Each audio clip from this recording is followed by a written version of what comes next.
El posadero cruel que rechazó a María y José en la noche de Navidad nunca existió. Y Jesús no nació en un establo solitario. Todo es el resultado de un gran error de traducción.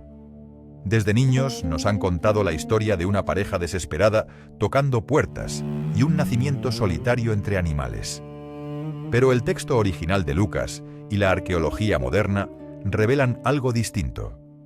Una historia de calor familiar y profunda hospitalidad judía que cambia por completo lo que creíamos saber sobre esa noche sagrada.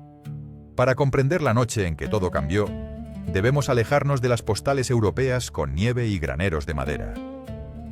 José no era un forastero perdido en una ciudad desconocida, sino un hombre regresando a Belén, la ciudad de David y su propio hogar ancestral. En el Medio Oriente del primer siglo, la hospitalidad no era una transacción comercial, sino un deber sagrado e innegociable. Si un descendiente de David llegaba a su aldea natal para cumplir con el censo romano, la sola idea de que sus parientes le cerraran la puerta a él y a su esposa embarazada habría sido un escándalo social imperdonable. En aquella cultura, la familia extendida siempre mantenía sus puertas abiertas para recibir a los suyos. José no buscaba un hotel. Él sabía exactamente a qué casa familiar se dirigía, confiando en una red de parentesco que jamás lo dejaría desamparado en el momento más crítico de su vida. Todo este malentendido histórico surge de una sola palabra en el Evangelio de Lucas. Nuestras Biblias suelen decir que no había lugar en la posada, pero el término griego original es katalima. Es fascinante notar que Lucas utiliza una palabra totalmente distinta, pandocheion, cuando realmente quiere referirse a un hotel comercial, como sucede en la parábola del buen samaritano. El término katalima significa literalmente una habitación de huéspedes dentro de una casa privada. Si este tipo de descubrimientos sobre la lengua original te apasionan y quieres profundizar en la verdad histórica de las Escrituras, te invito a suscribirte ahora mismo para que sigamos explorando juntos estos tesoros bíblicos. Comprender esta distinción lingüística lo cambia todo, porque nos revela que María y José no estaban buscando un refugio comercial, sino que se encontraban dentro de la seguridad de un hogar familiar, aunque la habitación principal ya estuviera ocupada por otros parientes que llegaron antes. La arqueología moderna ha arrojado una luz impresionante sobre este misterio. En el año 2010, el académico Stephen Carlson confirmó que la arquitectura de las casas en Belén durante el primer siglo explica perfectamente la escena del nacimiento. Las excavaciones revelan que las viviendas humildes de Judea no tenían establos separados. Eran casas de un solo nivel, divididas ingeniosamente en dos secciones. Había una plataforma elevada donde la familia cocinaba y dormía, y una zona ligeramente más baja, dentro de la misma estructura, donde resguardaban a sus animales más valiosos durante las noches frías para aprovechar su calor corporal. Justo en el límite entre ambos niveles, tallado directamente en la piedra del suelo o moldeado en barro, se encontraba el pesebre. Esto significa que el lugar donde pusieron al niño no era un establo mugriento y lejano, sino el corazón mismo de una vivienda cálida y protectora, diseñada para la convivencia. Esta estructura doméstica transforma nuestra visión de la Navidad. En la cultura del Medio Oriente, el katalima era la habitación de invitados, a menudo situada en el nivel superior. Debido al censo masivo ordenado por Augusto, muchos parientes mayores de José habrían llegado antes a Belén, ocupando ese espacio de honor por respeto a su jerarquía familiar. Al no haber lugar en el cuarto de huéspedes, María y José no fueron expulsados, sino integrados al espacio principal de la familia. Fue allí, en la zona de convivencia diaria, rodeados por el afecto de sus parientes y el calor del hogar, donde nació el Salvador. No hubo soledad ni rechazo, sino una acogida íntima. María recostó al niño en el pesebre de piedra que separaba los dos niveles de la casa, un lugar limpio y seguro. Al entender esto, vemos que Jesús no nació como un paria, sino en el centro mismo de la hospitalidad judía más profunda. Aquí llegamos a un dato que rompe por completo con la imagen tradicional que todos tenemos en mente. El famoso posadero, ese hombre de rostro endurecido que aparece en las obras de teatro escolares, diciendo que no hay lugar, simplemente no existe en el relato bíblico.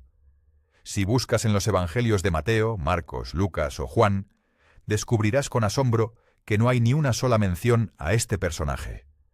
La figura del posadero cruel fue una invención de la Edad Media europea, creada para añadir tensión dramática a las representaciones populares del nacimiento. Los dramaturgos medievales, desconociendo la arquitectura de la antigua Judea, proyectaron sus propios hoteles y tabernas sobre la historia sagrada. Al hacerlo, crearon un villano ficticio para una noche donde, en realidad, lo que imperó fue la acogida familiar. Es fascinante cómo un error de interpretación cultural puede alterar nuestra percepción de un evento tan sagrado durante siglos. En lugar de encontrarse con un posadero hostil, los verdaderos protagonistas secundarios de aquella noche fueron los familiares de José. Al llegar a su aldea ancestral, la pareja fue recibida por parientes que, lejos de cerrarles la puerta, les hicieron un lugar de honor en el corazón de su hogar. Podemos visualizar a las mujeres de la familia rodeando a María, brindándole consuelo y asistencia práctica durante el parto, mientras compartían el calor de la vivienda. Jesús no nació en el abandono de un establo solitario, sino rodeado por el cuidado de una familia judía que practicaba con devoción la sagrada ley de la hospitalidad. Si este descubrimiento sobre el contexto real de la Biblia te está resultando tan revelador como a mí, te invito a suscribirte al canal y activar la campana. De esta forma, te seguiremos explorando juntos los tesoros ocultos que las Escrituras tienen para nosotros. Este nacimiento en una casa común revela una conexión asombrosa con las profecías del Antiguo Testamento. En el libro de Miqueas, capítulo 5, se anunció que de la pequeña Belén saldría el futuro gobernante de Israel. El nombre de la aldea, que en hebreo significa la casa del pan, se convierte en el escenario perfecto para aquel que más tarde se llamaría a sí mismo el pan de vida. Pero hay un detalle teológico todavía más profundo. Al nacer en el espacio compartido de una vivienda campesina y no en un alojamiento comercial para viajeros adinerados, Jesús asume una posición de cercanía absoluta con su pueblo. Mientras que en el Antiguo Testamento, la presencia de Dios habitaba en el lugar santísimo del templo, separado por un velo, en el Nuevo Testamento el Emmanuel irrumpe directamente en la sala de estar de una familia sencilla. No está aislado, sino en el centro de la vida cotidiana. ¿Cómo es posible que termináramos creyendo de forma tan unánime en el mito del establo solitario? La respuesta se encuentra en la historia de las traducciones bíblicas al inglés, que luego influyeron en todo el mundo. En el año 1380, el erudito John Wycliffe tradujo correctamente la palabra catalima como cámara o habitación. Sin embargo, casi 2 siglos después, William Tyndale decidió utilizar el término hostería y posteriormente posada. Tyndale fue un traductor brillante, pero cometió el error de proyectar la cultura británica del siglo XVI sobre el texto antiguo. En su época, las posadas comerciales con establos separados eran comunes en Inglaterra, y esa imagen fue la que plasmó en su obra. En 1611, la influyente versión King James adoptó esta traducción, y consolidando para siempre en la cultura occidental la idea de que Jesús fue rechazado en un hotel comercial, una imagen que hoy repetimos en cada villancico. Si analizamos la estructura literaria de Lucas, encontramos un patrón hermoso que confirma esta realidad doméstica. El evangelista utiliza la palabra griega katalima solo 2 veces en todo su relato. La primera aparece en el capítulo 2, para describir la habitación de huéspedes que ya estaba ocupada cuando nació el Salvador. La segunda mención ocurre en el capítulo 22, cuando Jesús envía a sus discípulos a preparar la última cena. En ese momento, les pide que pregunten al dueño de una casa dónde está el catalima, la habitación de invitados, donde comerá la Pascua. En ambos casos, el término no se refiere a un negocio público, sino a un espacio íntimo y privado diseñado para la comunión familiar. Es conmovedor notar que la vida terrenal de Jesús está enmarcada, desde su primer aliento hasta su última cena antes de la cruz, por la calidez y la intimidad de un hogar. Después de recorrer esta evidencia arqueológica y lingüística, surge una pregunta que debemos hacernos con honestidad. ¿Por qué la tradición ha preferido conservar la imagen de un posadero cruel en lugar de la realidad histórica de una familia hospitalaria? Quizás es más fácil procesar el rechazo de un extraño que la humildad de nacer en una sala común. Te animo a que busques tu propia Biblia, abras el Evangelio de Lucas en el capítulo 2 y leas con detenimiento cómo está traducido ese versículo 7 en tu versión.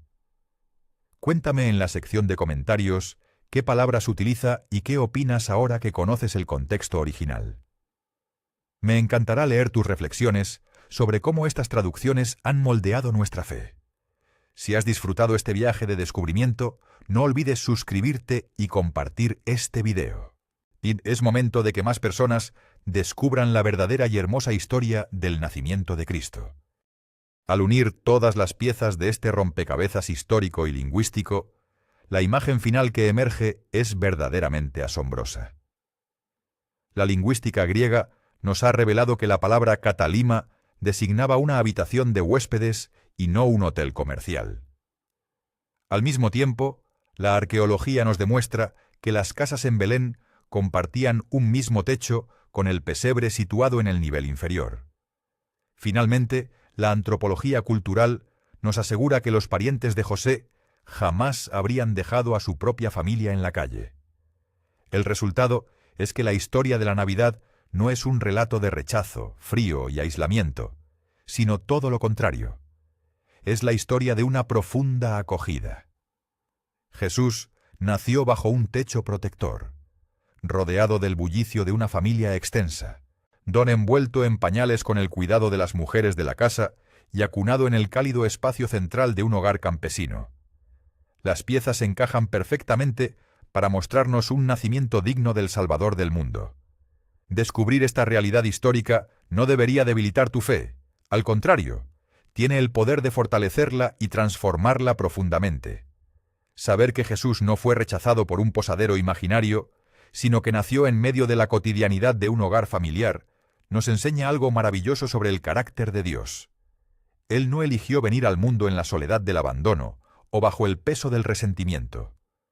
Por el contrario, Dios eligió encarnarse en el centro mismo de nuestras vidas familiares, con todo el caos, el ruido y la calidez que eso implica. Esto cambia por completo la forma en que podemos orar y vivir nuestra fe durante la Navidad. Ya no tenemos que lamentarnos por un Salvador abandonado en el frío de la noche. Ahora podemos celebrar a un Dios que viene a habitar en nuestra propia sala de estar, pidiéndonos que le hagamos un espacio en nuestro hogar, tal como aquellos parientes anónimos en Belén hicieron espacio para María y José hace más de 2000 años. La verdadera historia del nacimiento de Jesús es un testimonio eterno de gracia y hospitalidad. El pesebre no fue una señal de rechazo mundial, sino la cuna perfecta dentro de una casa llena de amor. Cada vez que mires una representación del nacimiento de ahora en adelante, recuerda el calor de esa familia en Belén y el milagro del Dios que quiso nacer en casa. Gracias por acompañarnos en este viaje por la historia sagrada y por permitirnos redescubrir juntos la profundidad de las Escrituras. Si este mensaje ha iluminado tu corazón y ha cambiado tu perspectiva, te invito a que te suscribas al canal para seguir explorando los misterios de la Biblia. No olvides dejar un comentario con tus reflexiones y compartir este video con tus seres queridos para que más personas conozcan esta hermosa verdad. Que la paz y la presencia del Señor llenen tu hogar hoy y siempre.